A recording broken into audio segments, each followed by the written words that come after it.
everyone, Joey here, aka Animus, and today I'm going to be reviewing the new album from Amon Tobin under the name Figueroa, The World as We Know It. So, this was actually a video I was planning on doing when I was on holiday. I thought, oh, it's going to be a week without filming any videos. How about I try and film something by firelight? I thought that this album would be quite a suitable thing to film in the Welsh countryside with a crackling fire. But then I kind of left it till the last minute and then wasn't really bothered. It would have been good, but it would have been difficult to make. And now I'm back. I wasn't originally gonna make this video at all, but then I realised that, like, practically half a month had gone by since this album's release, and literally no one on YouTube had been talking about it, so I thought, you know, I got notes on my phone, why don't I do a review of it myself? Amon Tobin, IDM, ambient musician, I don't really know what to call him. He's basically just an amazing electronic producer. Basically everything I've heard from him has been just about mind-blowingly awesome.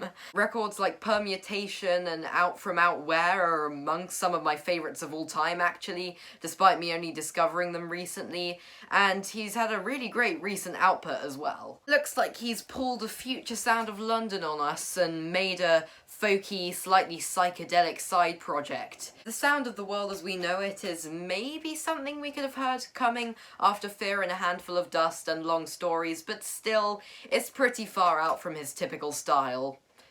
Not that he ever really makes the same album twice. But you know, I'm not sure many people were expecting to hear a record by him mostly just focusing on guitar sounds and vocals with barely any electronic elements to be heard. His vocals, by the way, they're pretty fantastic as well. This is a dark, raw, brooding, hypnotic record that often evokes imagery in your mind of forests, dark magic and folklore, discussing themes such as mortality and the universe itself.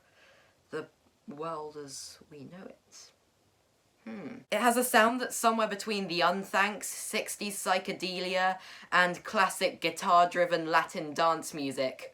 I once heard it described as the Beatles on MDMA meets flamenco, which seems about right. And so I was frankly kind of shocked to hear that this entire album was created electronically. Not a single real guitar sound is heard on this record. I have no idea how it is even possible to create so many convincingly acoustic noises. Completely out of electronic equipment.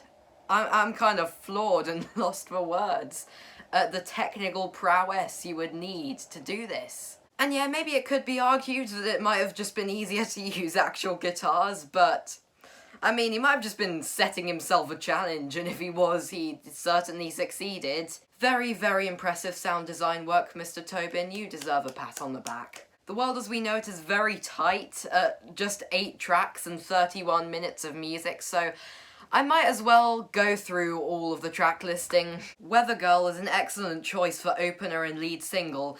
It perfectly exemplifies the mesmerising, imposing darkness that the rest of the record will explore. Starting off with all of these different guitar sounds that gradually overlap and form a dizzying haze. Later joined by his breathy vocals and some heavily flamenco-inspired guitars. And like the instrumental, the lyrics are heavily mysterious and cryptic. I kind of just want to read all of these out because of how poetic it is. These are the times of your everyday. Walk in your world. Talk is cheap and we could never decide on a lasting peace or the weather girl. Do you ever feel like something's severed, something's wrong? Ooh.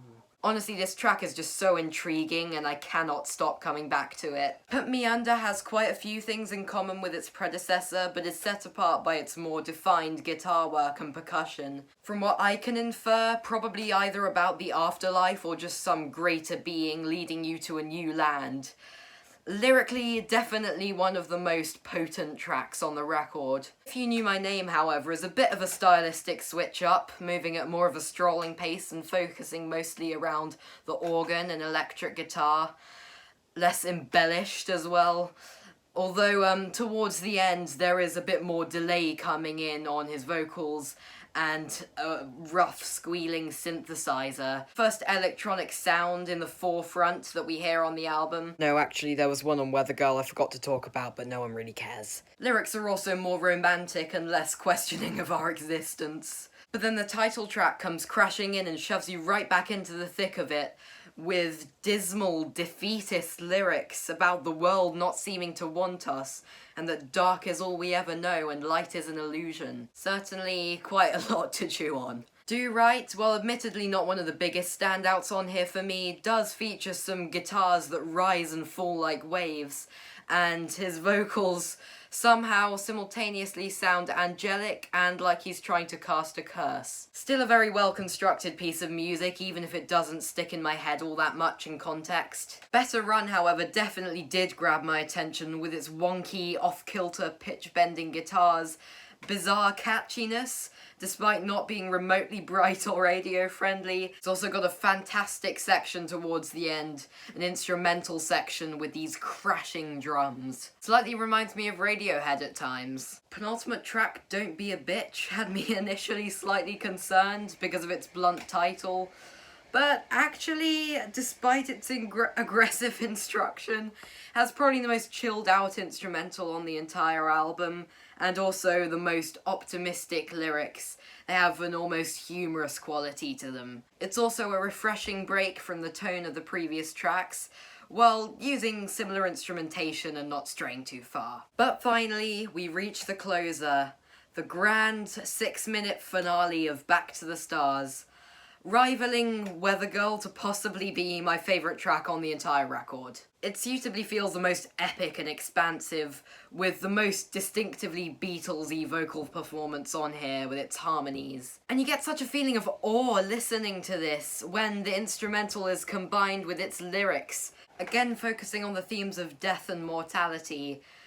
Terrifying, but a vital part of the life cycle and being itself, as spoken here. Faster than the sunlight reaches your eyes, everything lives, everything dies. Everything that we feel begins to unwind. Back to the stars, all in good time. And it sure does make use of the 6 minutes that it occupies, progressing to dense instrumental psychedelia towards the end, and finally ending on the same deep, booming, pitch-bending note that it started on. And closing out this awesome record. So to sum up, there is so much that's commendable about The World as We Know It. The flexibility demonstrated to make a brilliantly executed endeavour into psychedelic folk music. The technical prowess shown to make such rich acoustic sounding music synthetically. And also his vocal and poetic ability he's shown. You really get the feeling of the diversity of the creative ideas in this guy's mind. I just can't wait to hear what he does next. It's not an immediate, upfront listen. It's a record that lingers and lurks in the back of your mind even after you've listened to it, posing and pondering so many vast questions and rewarding repeated listens with its attention to detail. I imagine some could say that this is a project still waiting to blossom out, but I think that its brevity is only to its benefit. The fact that it barely passes the half-hour mark means that the musical and lyrical concepts on the record don't ever get stale, and it leaves you with an urge to hit play on it again and see what new things you'll find. In fact, it's made me question whether I even want to keep putting ratings on my reviews. I'd much rather just give it a whoa out of 10, because my feelings are so subject to change on this. It's such a mind-opening experience. But I am going to give it a numerical score. I have a fairly solid opinion on it, and that's averaging around an 8 out of 10. I would highly recommend you check out The World as We Know It. It's definitely one of the most intriguing listens I've had all year, and it's only getting better each time I listen to it. Thank you for watching. Animus